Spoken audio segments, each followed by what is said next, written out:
مولاي صل وسلم دائما أبدا على حبيبك خير الخلق كلهم مولاي صل وسلم دائما أبدا على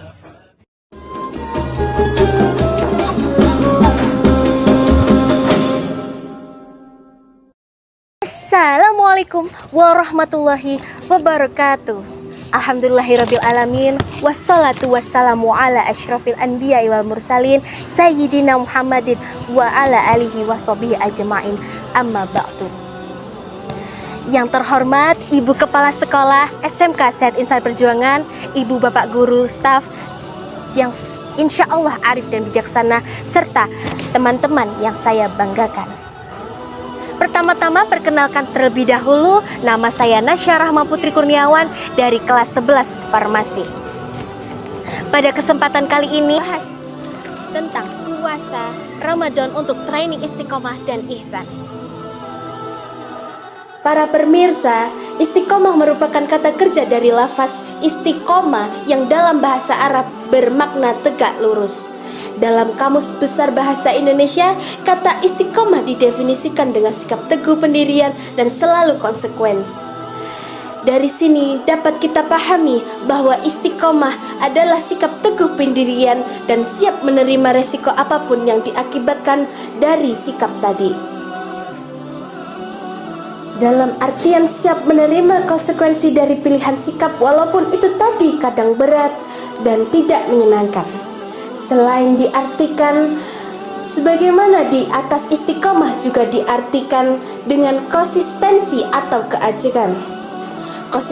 Konsistensi sendiri bermakna tetap atau tidak berubah-ubah, taat asa, ajeg, selaras, dan sesuai. Dalam Mu'jam Al-Mufassirasi lil Fadzil Quran, kata istiqomah dalam Al-Quran itu sebanyak 10 kata, terdiri dari 9 ayat dan juga terdapat pada 8 surah.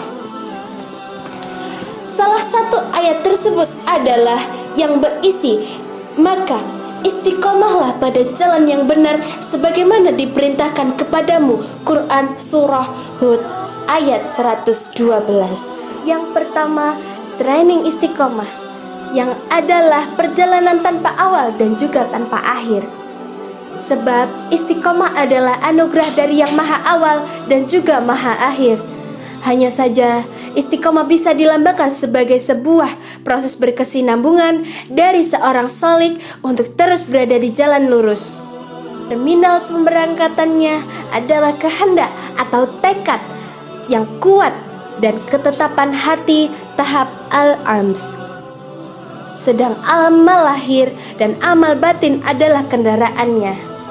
Dari Sayyidah Aisyah, ia berkata, adalah Nabi Shallallahu Alaihi Wasallam ketika masuk 10 yang terakhir Ramadan menghidupkan malam, membangunkan istrinya dan mengikat sarungnya. Ungkapan kesungguhan dan kesiapan dalam beribadah. Hadis riwayat Bukhari dan Muslim. Bila training keistiqomahan ini kita resapi dengan baik, maka kita akan terbiasa beramal secara terus-menerus dan berkelanjutan dalam bulan yang lain. Segala halangan dan rintangan akan teratasi dengan sempurna karena semangat istiqomah yang telah tertempa dengan sempurna karena semangat istiqomah dalam dada kita. Pada bulan-bulan berikutnya yang telah melanda, ada baiknya kita mengikat semangat kita yang menyala-nyala dalam bulan Ramadan untuk kemudian bangkit dan melanjutkan amal dengan penuh semangat. Yang kedua, training lainnya di bulan Ramadan yang bisa kita terapkan adalah training ihsan. Syariat kita mengajarkan untuk optimal atau ihsan dalam setiap beribadah.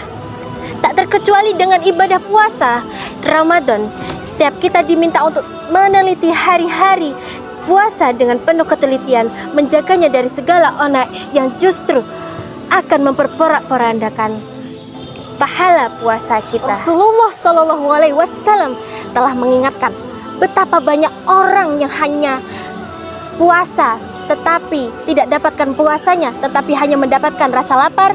Dan betapa banyak orang yang sholat malam tapi tidak mendapatkan sholatnya kecuali hanya begadang. Hadis riwayat Ibnu Majah. Dan ini artinya hari-hari puasa kita haruslah penuh kehati-hatian, menjaga lisan, pandangan, dan anggota badan lainnya dari kemaksiatan.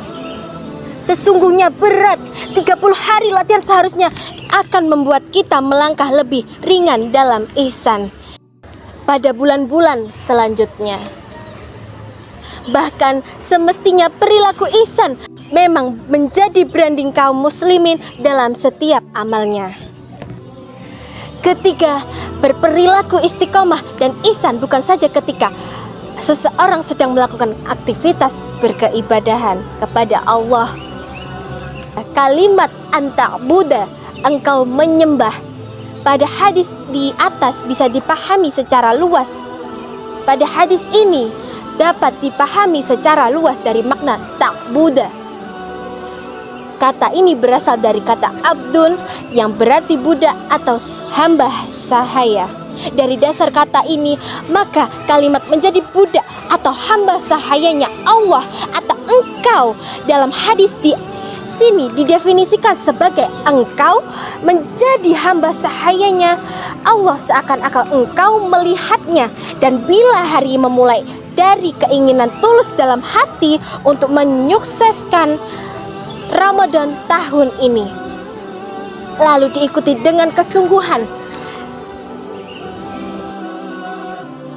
dalam mengisi bahkan hingga saat hilalnya Syawal menjelang, agar kegembiraan yang dijanjikan bisa kita dapatkan. Rasulullah Shallallahu Alaihi Wasallam bersabda, bagi yang berpuasa akan mendapatkan dua kegembiraan, yaitu kegembiraan puasa dan yaitu kegembiraan ketika dia berbuka dan kegembiraan ketika berjumpa dengan Rabb-Nya.